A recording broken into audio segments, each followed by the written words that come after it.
All right. So over the weekend, actually, not even over the weekend because it was technically a Monday, literally minutes or maybe 30 minutes. I don't even remember.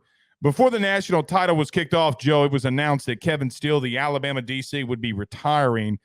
Thoughts on him retiring and some potential guys that they could go after in Tuscaloosa? Excuse me. Yeah, I think that their success this season, it deserves, a lot of it deserves to go to Kevin Steele and what he did, especially. I mean, there was a lot of fanfare that people were saying that Kevin Steele was a lazy hire, was not a good hire for the defensive coordinator position, and they were phenomenal. As I said at the beginning of the show, it's gonna be pretty easy to fill this. It's not gonna take long, and I'm sure that there is going to be a really thought out process, and this is probably not going to be something immediate like we had last year with Saban. He really took his time and he really dug deep to fill either of those positions. The guys that come to mind, I've got four. Charlie Strong, who I believe is still in an analyst role on the staff, is a very talented defensive mind and has been a really good defensive coordinator at multiple stops. Travarius Robinson, defensive backs coach, who at one point Lane Kiffin claimed was the one who was calling the plays, if I remember correctly, or am I mixing him up with somebody? So, right. He's already got a lot of exposure, and the development over the past few seasons of these guys that have gone on to the NFL. I mean, he's got 2 first-round corners that are about to go really early in this upcoming draft, is really good proof of his prowess. Glenn Schumann, the defensive coordinator at Georgia, I didn't even know this. He's an Alabama alum. He's got a lot of connections to the program. He's a co-DC. He ain't leaving Kirby. Well, he's a co-DC. You never know if he's not enticed by like, hey, here's the keys to the car. All right, last one, and this fits in the line of what we know Nick Saban to do. If he doesn't promote within, he loves to go to the NFL, and Wink Martindale is looking for a brand new job, who was the Giants defensive coordinator, and he parted ways with the team. He was not let go. He was not fired.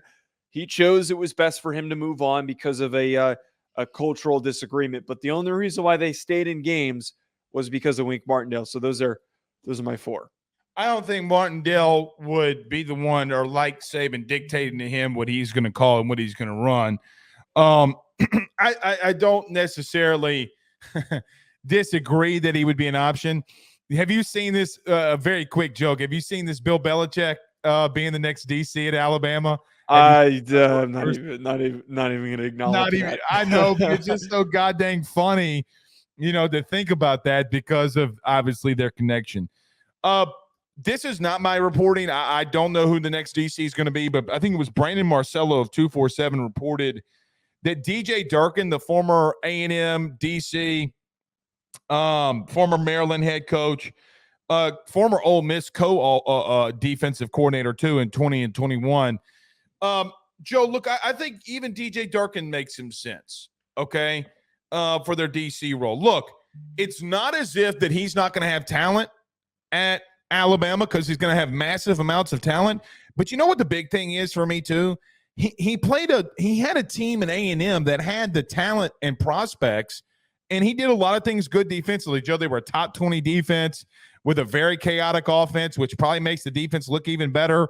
They were tied for 34th in scoring, 37 in the pass game, 13th in the running game, 18th on third down. But Joe, the biggest thing for me, they were top 10 in the country in sacks, right?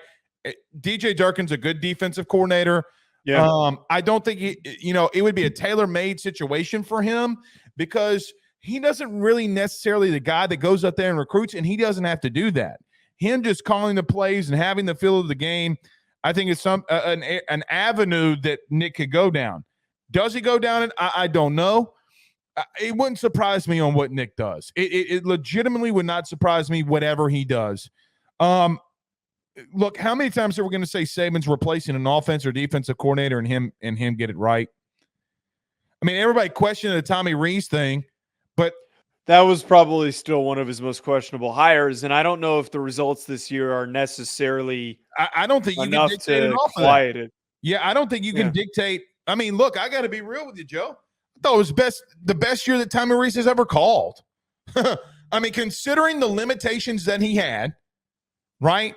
The limitations that they had offensively, and they still got to a playoff. Yeah. Playoff. No,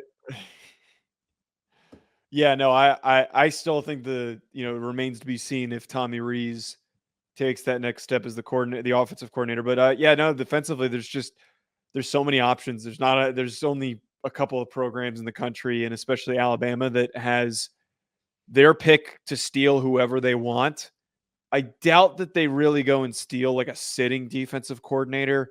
I think more likely than not, it's going to be somebody that's on the market right now that is an analyst somewhere. Like Jim Leonard's always a possibility, whose name I Oh, saw in an Jim Leonard article. was being considered for another defensive coordinator job today. Who? Colorado.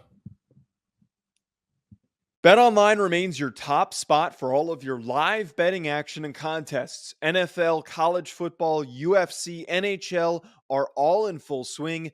BetOnline is your number one source for wagering news, odds, trends, and predictions with both desktop and mobile access at any time.